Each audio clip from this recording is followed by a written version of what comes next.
ਸਤਿ ਸ਼੍ਰੀ ਅਕਾਲ ਸਾਥੀਓ। ਅੱਜ ਦਾ ਮੁੱਦਾ ਤੇ ਚਰਚਾ ਵਿੱਚ ਮੇਰਾ ਵਿਸ਼ਾ ਹੈ ਖੇਤੀ ਕਾਨੂੰਨ 2020। ਖੇਤੀ ਦੇ 3 ਕਾਨੂੰਨ ਆਉਣ ਤੋਂ ਪਹਿਲਾਂ ਕਿਸਾਨਾਂ ਦੀਆਂ 2 ਮੁੱਖ ਮੰਗਾਂ ਸਨ।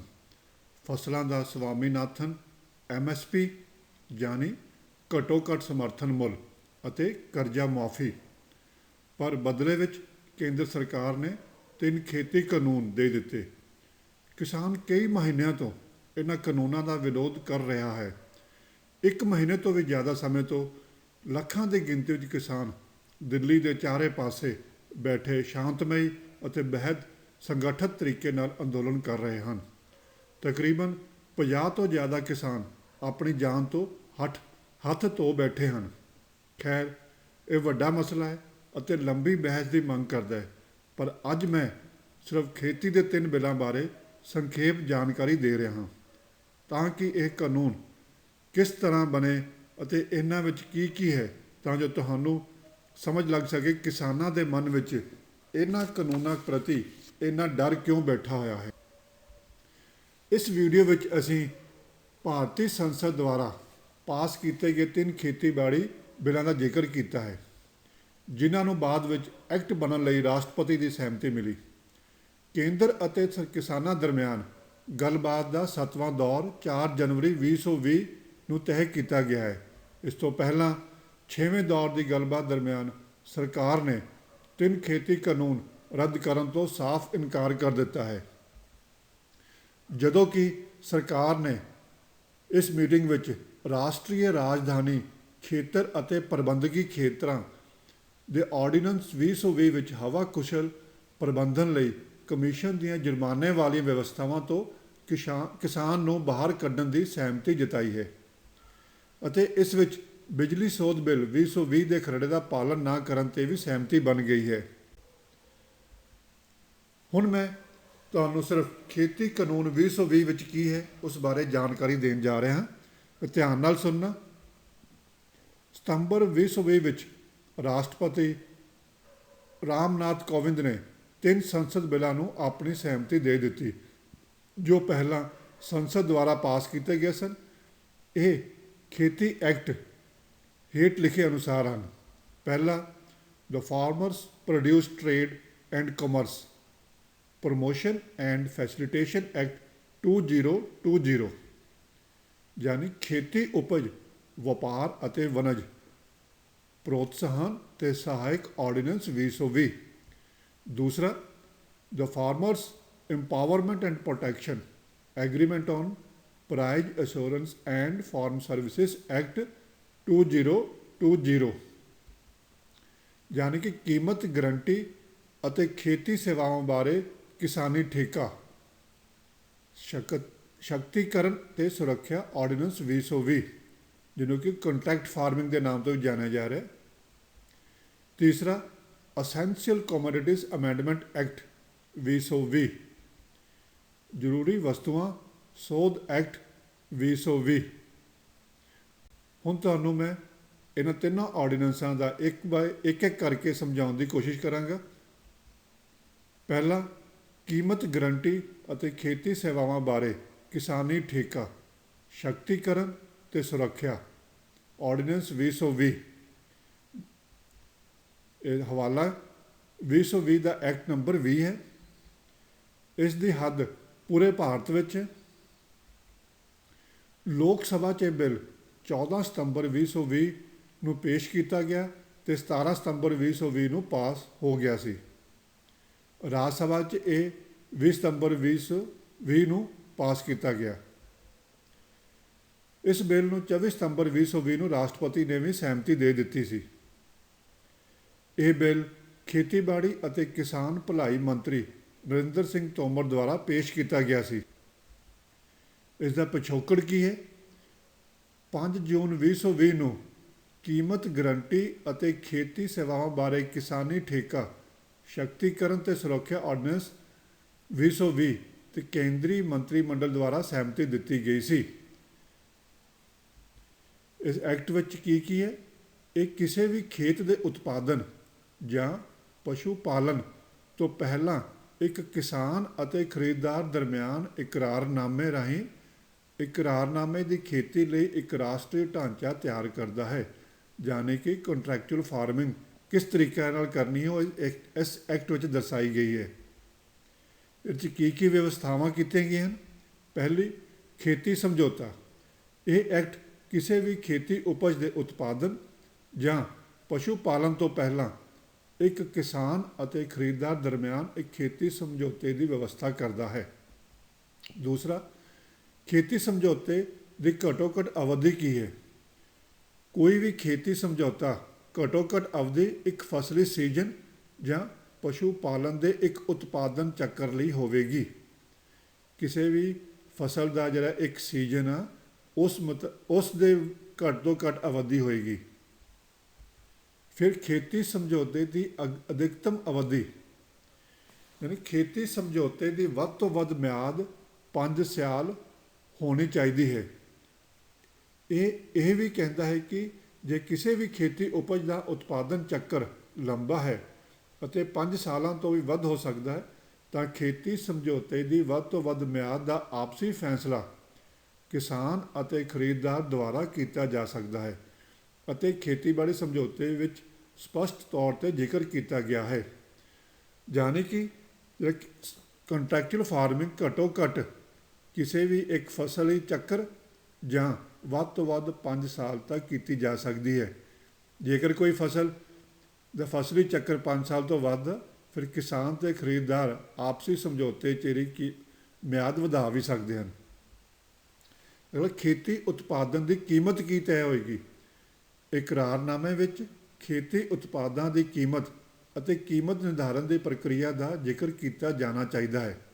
ਜਦੋਂ ਕੋਈ ਵੀ ਐਗਰੀਮੈਂਟ ਕੀਤਾ ਜਾਏਗਾ ਕੰਟਰੈਕਚੁਅਲ ਫਾਰਮਿੰਗ ਲਈ, ਉਹਦੇ 'ਚ ਉਤਪਾਦਨ ਦੀ ਕੀਮਤ ਬਾਰੇ ਵੀ ਸਪਸ਼ਟ ਲਿਖਣਾ ਪਊਗਾ। ਭਿੰਨਤਾਵਾਂ ਦੇ ਅਧੀਨ ਕੀਮਤਾਂ ਲਈ ਉਤਪਾਦਾਂ ਲਈ ਇੱਕ ਗਰੰਟੀਸ਼ੁਦਾ ਮੁੱਲ ਅਤੇ ਗਰੰਟੀਸ਼ੁਦਾ ਮੁੱਲ ਤੋਂ ਉੱਪਰ ਕਿਸੇ ਵੀ ਵਾਧੂ ਰਕਮ ਦਾ ਇੱਕ ਸਪਸ਼ਟ ਹਵਾਲਾ ਸਮਝੌਤੇ ਵਿੱਚ ਦਰਸਾਇਆ ਜਾਣਾ ਲਾਜ਼ਮੀ ਹੈ। ਫਿਰ ਝਗੜੇ ਦਾ ਨਿਪਟਾਰਾ। ਸਭ ਤੋਂ ਜ਼ਿਆਦਾ ਪੇਚ ਇੱਥੇ ਹੀ ਫਸਦਾ, ਜਿਹਦੇ ਕਰਕੇ ਕਿ ਕਿਸਾਨਾਂ ਨੂੰ ਸਭ ਤੋਂ ਜ਼ਿਆਦਾ ਸ਼ੱਕ ਇਸ ਐਕਟ ਵਿੱਚ ਹੋ ਰਿਹਾ ਹੈ। ਐਕਟ ਵਿੱਚ 3 ਪੱਧਰੀ ਝਗੜੇ ਦੇ ਨਿਪਟਾਰੇ ਦੀ ਵਿਧੀ, ਸੁਲਹ ਸਫਾਈ ਬੋਰਡ, ਕੰਸੋਲੀਟੇਸ਼ਨ ਬੋਰਡ, ਸਬ ਡਿਵੀਜ਼ਨਲ ਮੈਜਿਸਟਰੇਟ ਅਤੇ ਅਪੀਲ ਅਥਾਰਟੀ ਸ਼ਾਮਲ ਹੈ। ਝਗੜੇ ਦੇ ਨਿਪਟਾਰੇ ਲਈ ਕਿਸੇ ਵੀ ਕਚਹਿਰੀ 'ਚ ਨਹੀਂ ਜਾ ਸਕਦਾ ਕਿਸਾਨ। ਅਗਲਾ ਦੂਜਾ ਐਕਟ ਜਿਹੜਾ ਖੇਤੀ ਉਪਜ ਵਪਾਰ ਅਤੇ ਵਣਜ ਪ੍ਰੋਤਸਾਹਨ ਤੇ ਸਹਾਇਕ ਆਰਡੀਨੈਂਸ 2020। ਇਹ ਹਵਾਲਾ 2020 ਦਾ ਐਕਟ ਨੰਬਰ 21 ਹੈ। ਇਸ ਦੀ ਖੇਤਰੀ ਹੱਦ ਵੀ ਪੂਰਾ ਭਾਰਤ ਹੈ, ਯਾਨੀ ਕਿ ਅਸੀਂ ਸਾਰੇ ਭਾਰਤ ਵਿੱਚ ਹੀ ਇਹ ਲਾਗੂ ਕੀਤਾ ਜਾ ਚੁੱਕਾ ਹੈ। ਇਹ ਬਿੱਲ 14 ਸਤੰਬਰ 2020 ਨੂੰ ਲੋਕ ਸਭਾ 'ਚ ਪੇਸ਼ ਕੀਤਾ ਗਿਆ ਸੀ ਅਤੇ 17 ਸਤੰਬਰ 2020 ਨੂੰ ਲੋਕ ਸਭਾ 'ਚ ਪਾਸ ਹੋ ਗਿਆ ਸੀ। ਰਾਜ ਸਭਾ 'ਚ ਵੀ ਇਹ ਬਿੱਲ 20 ਸਤੰਬਰ 2020 ਨੂੰ ਪਾਸ ਕਰ ਦਿੱਤਾ ਗਿਆ ਸੀ। ਰਾਸ਼ਟਰਪਤੀ ਸਾਹਿਬ ਨੇ ਵੀ ਇਸ ਬਿੱਲ ਨੂੰ 24 ਸਤੰਬਰ 2020 ਨੂੰ ਸਹਿਮਤੀ ਦੇ ਦਿੱਤੀ ਸੀ। ਇਹ ਬਿੱਲ ਵੀ ਖੇਤੀਬਾੜੀ ਅਤੇ ਕਿਸਾਨ ਭਲਾਈ ਮੰਤਰੀ ਨਰਿੰਦਰ ਸਿੰਘ ਤੋਮਰ ਦੁਆਰਾ ਪੇਸ਼ ਕੀਤਾ ਗਿਆ। ਇਸ ਦਾ ਪਿਛੋਕੜ ਵੀ 5 ਜੂਨ ਨੂੰ ਕੇਂਦਰੀ ਮੰਤਰੀ ਮੰਡਲ ਦੁਆਰਾ ਪ੍ਰਵਾਨਗੀ ਦਿੱਤੀ ਗਈ ਸੀ। ਇਸ ਐਕਟ ਵਿੱਚ ਕੀ ਹੈ। ਇਹ ਖੇਤੀਬਾੜੀ ਉਤਪਾਦਨ ਮਾਰਕੀਟ ਕਮੇਟੀ APMC ਬਾਜ਼ਾਰਾਂ ਅਤੇ ਰਾਜ ਦੇ APMC ਐਕਟ ਅਧੀਨ ਸੂਚਿਤ ਹੋਰ ਬਾਜ਼ਾਰਾਂ ਦੇ ਭੌਤਿਕ ਅਹਾਤਿਆਂ ਤੋਂ ਪਰੇ ਕਿਸਾਨਾਂ ਦੇ ਉਤਪਾਦਾਂ ਤੋਂ ਅੰਦਰਲੇ ਅਤੇ ਅੰਤਰ ਰਾਜ ਵਪਾਰ ਦੀ ਆਗਿਆ ਦਿੰਦਾ ਹੈ।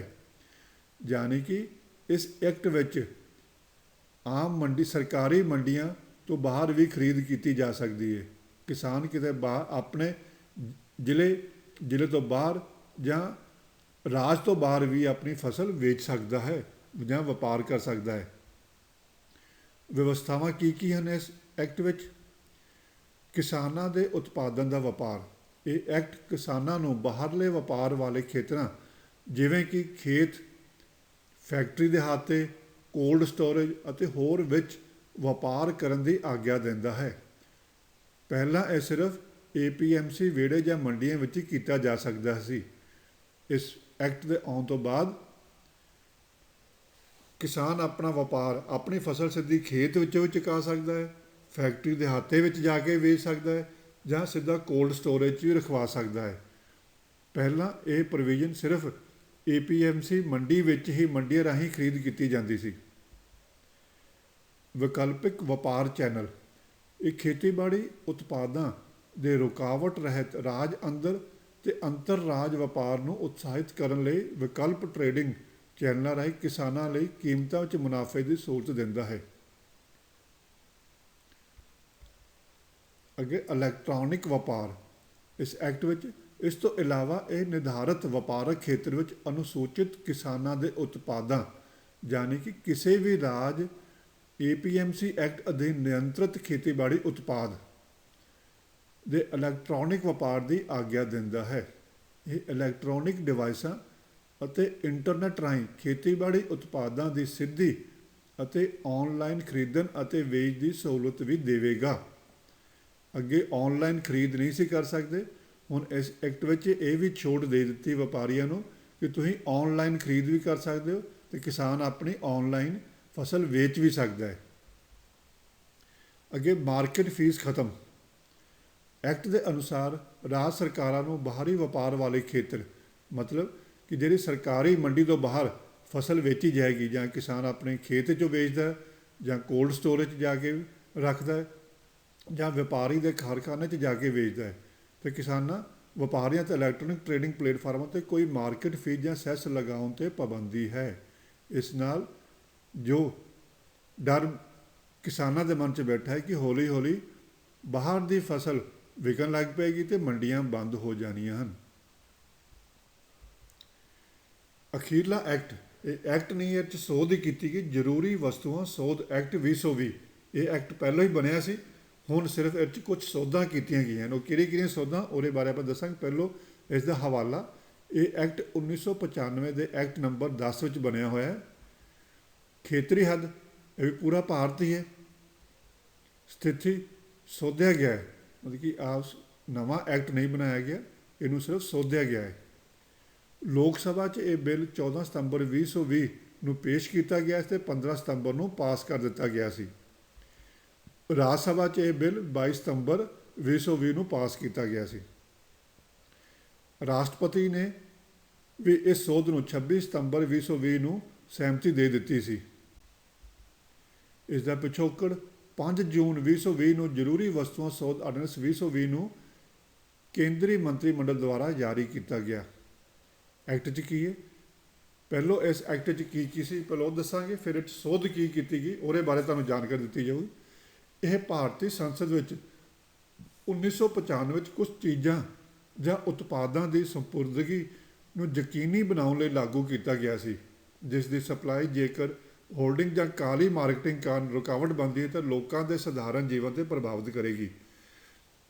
ਜ਼ਰੂਰੀ ਵਸਤਾਂ 'ਚ ਲਿਆਂਦਾ ਗਿਆ ਸੀ ਇਹਨਾਂ ਨੂੰ ਤਾਂ ਕਿ ਕੋਈ ਬਲੈਕ ਮਾਰਕੀਟਿੰਗ ਨਾ ਹੋ ਸਕੇ, ਕਾਲੀ ਮਾਰਕੀਟਿੰਗ ਨਾ ਹੋ ਸਕੇ, ਉਹਨੂੰ ਰੁਕਾਵਟ ਕਰਨ ਲਈ ਹੀ ਐਕਟ ਬਣਾਇਆ ਗਿਆ ਸੀ ਤਾਂ ਕਿ ਸਧਾਰਨ ਲੋਕਾਂ ਨੂੰ ਵੱਧ ਕੀਮਤ ਨਾ ਤਾਰਨੀ ਪਵੇ। ਇਸ ਵਿੱਚ ਖਾਣ ਪੀਣ ਦੀਆਂ ਚੀਜ਼ਾਂ, ਦਵਾਈਆਂ, ਬਾਲਣ, ਪੈਟਰੋਲੀਅਮ ਉਤਪਾਦ ਆਦਿ ਸ਼ਾਮਲ ਹਨ। ਕੇਂਦਰ ਸਰਕਾਰ ਦੀ ਕੀ ਸ਼ਕਤੀਆਂ ਹਨ ਇਸ ਐਕਟ ਦੇ ਦੌਰਾਨ? ਭਾਰਤ ਸਰਕਾਰ ਵਸਤੂਆਂ ਦੇ ਪੂਰੇ ਮੇਜ਼ਬਾਨਾਂ ਦੇ ਉਤਪਾਦਨ, ਸਪਲਾਈ ਅਤੇ ਵੰਡ ਨੂੰ ਨਿਯਮਿਤ ਕਰਦੀ ਹੈ ਤਾਂ ਜੋ ਉਹਨਾਂ ਨੂੰ ਵਾਜਬ ਕੀਮਤਾਂ ਤੇ ਗਾਹਕਾਂ ਨੂੰ ਉਪਲਬਧ ਕਰਾਉਣ ਲਈ ਇਹ ਜ਼ਰੂਰੀ ਘੋਸ਼ਿਤ ਕਰਦੀ ਹੈ। ਅਸੈਂਸ਼ੀਅਲ ਸਰਵਿਸਿਜ਼, ਅਸੈਂਸ਼ੀਅਲ ਕਮੋਡਿਟੀ ਵਿੱਚ ਭਾਰਤ ਸਰਕਾਰ ਇਹਨੂੰ ਘੋਸ਼ਿਤ ਕਰ ਸਕਦੀ ਹੈ। ਸਰਕਾਰ ਕਿਸੇ ਵੀ ਪੈਕ ਕੀਤੇ ਉਤਪਾਦ ਦੀ MRP ਨੂੰ ਵੀ ਠੀਕ ਕਰ ਸਕਦੀ ਹੈ ਜੇ ਇਹ ਇੱਕ ਜ਼ਰੂਰੀ ਵਸਤੂ ਘੋਸ਼ਿਤ ਕਰਦੀ ਹੈ। ਜਦੋਂ ਲੋੜ ਪਵੇਗੀ ਤਾਂ ਕੇਂਦਰ ਇਸ ਸੂਚੀ ਵਿੱਚ ਚੀਜ਼ਾਂ ਸ਼ਾਮਲ ਕਰ ਸਕਦਾ ਹੈ ਅਤੇ ਸਥਿਤੀ ਸੁਧਾਰ ਹੋਣ ਤੋਂ ਬਾਅਦ ਵਿੱਚ ਸੂਚੀ ਵਿੱਚੋਂ ਬਾਹਰ ਵੀ ਕੱਢ ਸਕਦਾ ਹੈ। ਜੇ ਕੁਝ ਚੀਜ਼ਾਂ ਦੀ ਸਪਲਾਈ ਘੱਟ ਹੁੰਦੀ ਹੈ ਅਤੇ ਇਸ ਦੀ ਕੀਮਤ ਤੇਜ਼ ਹੋ ਰਹੀ ਹੈ ਤਾਂ ਸਰਕਾਰ ਇਸ ਨੂੰ ਨਿਰਧਾਰਤ ਅਵਧੀ ਲਈ ਸਟਾਕ ਹੋਲਡਿੰਗ ਸੀਮਾਵਾਂ ਨੂੰ ਸੂਚਿਤ ਕਰ ਸਕਦਾ ਹੈ। ਫਿਰ ਹੁਣ ਰਾਜ ਸਰਕਾਰ ਦੀ ਕੀ ਸ਼ਕਤੀਆਂ ਸਨ ਇਸ ਐਕਟ ਵਿੱਚ? ਸੰਬੰਧਿਤ ਰਾਜ ਸਰਕਾਰਾਂ ਕੇਂਦਰ ਦੁਆਰਾ ਸੂਚਿਤ ਕੀਤੇ ਅਨੁਸਾਰ ਕੋਈ ਪਾਬੰਦੀਆਂ ਨਾ ਲਗਾਉਣ ਦੀ ਚੋਣ ਕਰ ਸਕਦੀਆਂ ਹਨ। ਹਾਲਾਂਕਿ ਜੇ ਪਾਬੰਦੀਆਂ ਲਗਾਈਆਂ ਜਾਂਦੀਆਂ ਹਨ ਤਾਂ ਵਪਾਰੀਆਂ ਨੂੰ ਤੁਰੰਤ ਨਿਰਧਾਰਤ ਮਾਤਰਾ ਤੋਂ ਬਾਹਰ ਰੱਖੇ ਕਿਸੇ ਵੀ ਸਟਾਕ ਨੂੰ ਮਾਰਕੀਟ ਵਿੱਚ ਵੇਚਣਾ ਪੈਂਦਾ ਹੈ। ਇਹ ਸਪਲਾਈ ਨੂੰ ਬਿਹਤਰ ਬਣਾਉਣ ਲਈ ਕੀਤਾ ਜਾਂਦਾ ਹੈ ਤੇ ਕੀਮਤਾਂ ਵੀ ਘਟਾਉਂਦਾ ਹੈ। ਫਿਰ ਸੋਧ ਕੀ ਕੀਤੀ ਗਈ? ਐਕਟ ਵਿੱਚ ਸੋਧ ਦੇ ਨਾਲ ਭਾਰਤ ਸਰਕਾਰ ਕੋਲ ਚੀਜ਼ਾਂ ਦੀ ਸੂਚੀ ਸਿਰਫ ਯੁੱਧ, ਅਕਾਲ, ਅਸਾਧਾਰਨ ਭਾਅ ਦੇ ਵਾਧੇ ਜਾਂ ਕੁਦਰਤੀ ਆਫਤਾਂ ਦੇ ਮਾਮਲਿਆਂ ਵਿੱਚ ਉਹਨਾਂ ਦੀ ਸਪਲਾਈ ਅਤੇ ਕੀਮਤਾਂ ਨੂੰ ਨਿਯਮਿਤ ਕਰਨ ਲਈ ਲਾਜ਼ਮੀ ਤੌਰ 'ਤੇ ਸੂਚੀਬੱਧ ਕਰੇਗੀ। ਅਸੈਂਸ਼ੀਅਲ ਕਮੋਡਿਟੀ ਵਿੱਚੋਂ ਬਹੁਤ ਸਾਰੀ ਚੀਜ਼ਾਂ ਕੱਢ ਦਿੱਤੀਆਂ ਗਈਆਂ। ਸਿਰਫ ਜੇ ਕੋਈ ਯੁੱਧ ਜਾਂ ਕੋਈ ਹੋਰ ਕੁਦਰਤੀ ਆਫਤ ਆਉਂਦੀ ਉਦੋਂ ਹੀ ਉਹਨਾਂ ਨੂੰ ਲਾਜ਼ਮੀ ਤੌਰ 'ਤੇ ਸੂਚੀਬੱਧ ਕਰੇਗੀ। ਜਿਹੜੀਆਂ ਚੀਜ਼ਾਂ ਨਿਯੰਤਰਿਤ ਕੀਤੀਆਂ ਗਈਆਂ ਹਨ ਉਹ ਖਾਣ ਵਾਲੀਆਂ ਚੀਜ਼ਾਂ ਹਨ, ਜਿਵੇਂ ਕਿ ਅਨਾਜ, ਦਾਲਾਂ, ਆਲੂ, ਪਿਆਜ਼, ਖਾਣਯੋਗ ਤੇਲ ਬੀਜ ਅਤੇ ਤੇਲ।